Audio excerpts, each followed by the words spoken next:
Fala galera, vamos começar aqui mais uma análise do gráfico do Bitcoin, das movimentações, e ver se a gente encontra possíveis oportunidades para as próximas movimentações. Antes de mais nada, já deixa o seu like aqui nesse vídeo, comenta o que você está achando, né, qual que é a sua opinião sobre os próximos movimentos.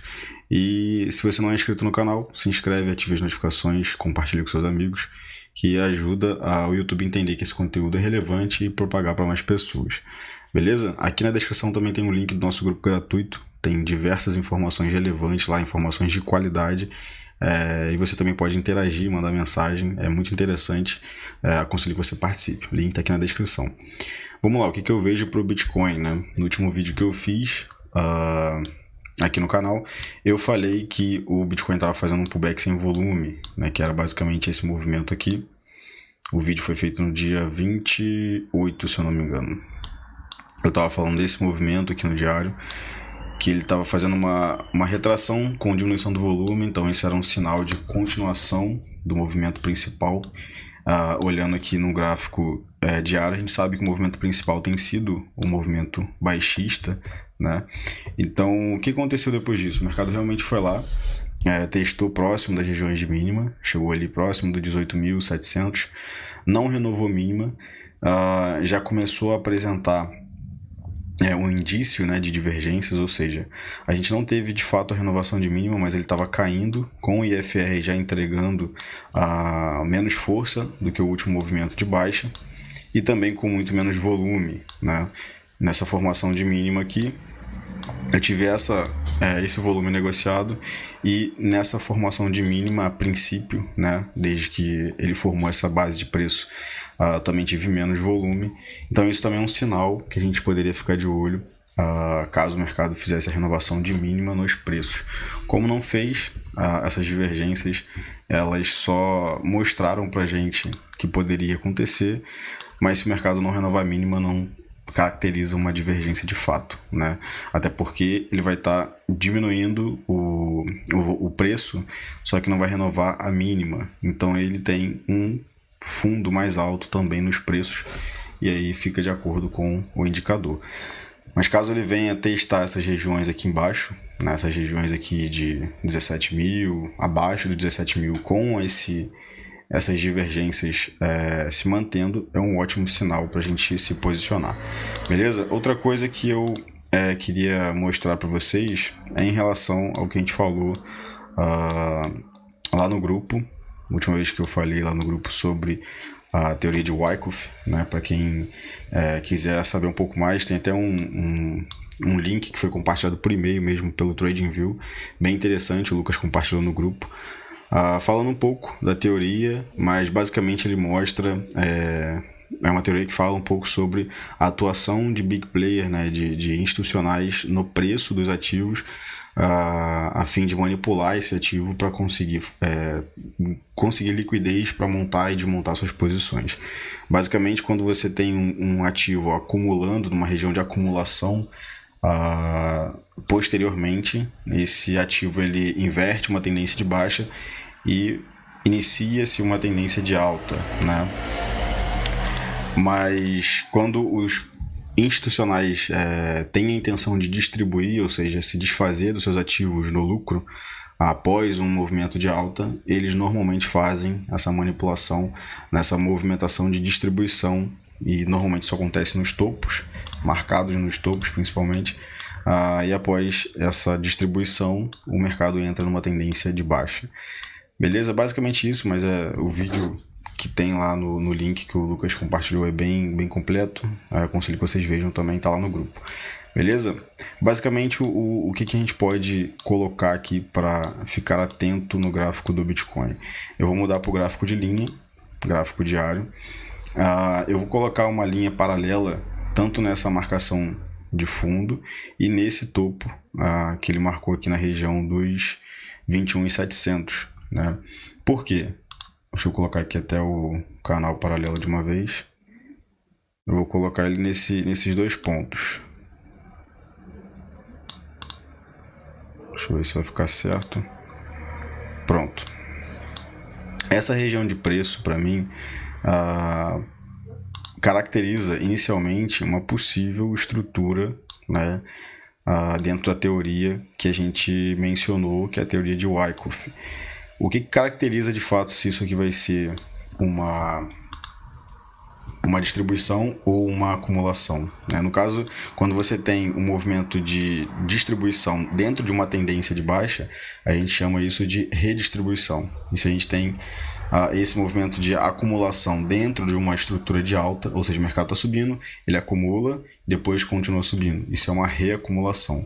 Tá? De uma forma bem resumida mesmo, não vou me aprofundar, não vou me estender muito, só para vocês terem uma noção básica do que eu estou falando aqui. Por que é interessante deixar essa estrutura aqui identificada? Porque a gente consegue identificar que caso ele venha fazer, vou colocar aqui com esse pincel, caso ele venha fazer o teste nessa região de topo, na região dos 21.600 e defenda essa região, volte para fazer a possível fase C, né, que seria o Spring, e voltar para dentro do canal de novo, esse aqui seria o melhor ponto, né, de acordo com a teoria, para a gente atuar acreditando que isso de fato é uma acumulação. Para que isso tudo aconteça, é preciso esperar toda a movimentação de preço. Então, bem provável que a próxima região de defesa do Bitcoin seja nesse ganho de topo, né, na região dos 21.400, 21.500. Isso vai ser de encontro com a média de 34. Né? Isso também é um sinal para a gente ficar muito atento. Para quem está comprado dessa região para baixo, já está positivo na operação. Fica atento nessa região, principalmente aqui da média 34. Essa média 34 ela vai abaixar daqui a pouco, na virada do candle daqui a 2 horas. Então, provavelmente, vai ser uma região de interesse de negociação. Né? E essa 34 a gente avisou aqui no canal da última vez que foi testado. E o mercado testou, tocou e foi lá e acabou realizando de novo uma movimentação de baixa. Então eu ficaria muito atento nesse topo de canal, né? Não um canal de alta ou canal de baixa, mas esse canal de uma possível estrutura que está se formando. Eu ficaria muito atento. Dá para operar diversas formas dentro de uma estrutura de acumulação e distribuição. Você consegue identificar essas regiões de fundo e topo de canal e você pode operar comprando e vendendo nessa região até que ele de fato confirme para você se é uma acumulação ou não. Mas a melhor região para você comprar e tentar surfar a tendência é após um Spring, né? Conforme a teoria de Wyckoff explica, que nada mais é do que a que a gente chama hoje em dia de Bull Trap ou Bear Trap, né? Que é a armadilha dos ursos ou a armadilha dos touros. Como que a gente identifica isso dentro do gráfico? Basicamente, se isso acontecer, né, essa região aqui de preço for atingida e tiver uma defesa, tiver uma inversão de movimento muito forte para dentro da estrutura, ou seja, o mercado vem, cai até aqui e no mesmo dia ou no candle seguinte ele defende os preços para dentro da estrutura. E isso é um sinal, né, de que esse rompimento de mínima pode ter sido só uma armadilha para buscar liquidez, para acionar o stop de quem está comprado e depois o mercado volta para dentro dessa região. Outro sinal, né, uma dica aqui que eu acho muito interessante, principalmente para quem gosta de operar dentro desse modelo, é em relação às médias. Quando você vê a 34 principalmente passando por dentro da estrutura, ou seja, a gente sabe que é uma média móvel, que ela pega os fechamentos dos candles, né? Então, se os fechamentos começarem a ficar próximos, essa média vai se aproximar do preço. E quando esse Spring acontecer, né, se de fato ele acontecer, e a 34 tiver mais ou menos na região de 50% da estrutura de acumulação, e o mercado voltar para dentro do canal, é uma região muito, muito interessante para se posicionar. Tá? Eu espero que não tenha ficado muito complexo. Não sei se deu para transmitir de fato o que eu estou enxergando, mas é só para explicar basicamente o que seria uma possível estrutura de acumulação, né?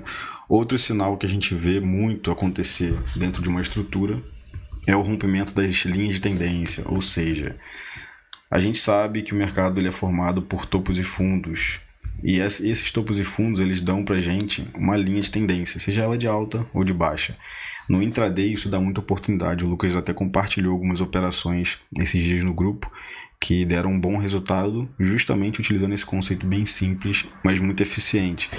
E uma linha de tendência que a gente vai ficar sempre de olho é uma linha de tendência do tempo gráfico maior, que pode estar vindo aqui, daqui de cima desses topos do Bitcoin marcado nessa região de preço. Desde o toque da 200, a gente tem uma linha de tendência formada aqui. Basicamente é só colocar o gráfico de linha, que para você pegar os fechamentos dos preços, e você consegue mapear quais são as frequências dessas linhas de tendência. Vamos lá. Eu tenho a primeira desse topo aqui. A principal é o topo do canal. Eu tenho a outra linha de tendência, porque meu mouse não está muito legal. Mas eu tenho uma linha de tendência que ela está passando por aqui. E eu posso traçar também uma linha de tendência que está passando desse topo para esse aqui, ó. Então, basicamente, essas duas frequências, né, de linha de tendência de baixa são regiões também para ficar atento em um possível teste. Se eu apagar só isso aqui para não ficar tão poluído, deixa eu só apagar esses desenhos. Gráfico de candles. O rompimento da linha de tendência, ou seja, o mercado vir testar essas regiões de topo, defender, testar, depois quando ele vier para baixo, romper para cima e fizer o pullback. Isso também é um sinal, né, de uma possível estrutura de acumulação. Beleza? Para que esse vídeo não fique tão grande, eu vou manter só a explicação até aqui, mas se você quiser interagir com a gente, entra no grupo, o link está aqui na descrição. E se você achar interessante esse assunto e tiver a fim de participar de um conteúdo mais profundo sobre isso, manda um direct lá na página, no grupo, ou então comenta aqui, eu quero saber um pouco mais sobre isso, como que funciona, quais são as variações, e a gente tenta organizar um conteúdo um pouco mais denso e mais completo sobre esse assunto. Beleza? Então, basicamente, só para recapitular, para quem está comprado e está já posicionado não só em Bitcoin como outros ativos, muito atento nessa região aqui de topo dos preços do 21, 22 mil e também com a 34 se aproximando dos preços. Se o mercado estourar para cima, romper 34, fizer pullback e você continuar posicionado, excelente, só protege lucro e deixa o mercado andar, mas eu faria uma parcial. Se eu tivesse posicionado, eu faria uma parcial com os preços se aproximando dessa região aqui. Beleza? Eu vou deixar a análise só no diário e o Lucas tem compartilhado diversas operações interessantes lá no grupo e ele utiliza um tempo gráfico menor justamente para ver esses mesmos conceitos de movimentações, só que em fractais menores. Então acaba acontecendo mais rápido, utilizando gráfico de 60 minutos, gráfico de 4 horas, enfim. Basicamente é isso. Se você gostou desse vídeo, não esquece de dar uma força aqui pro canal e a gente se vê no próximo vídeo.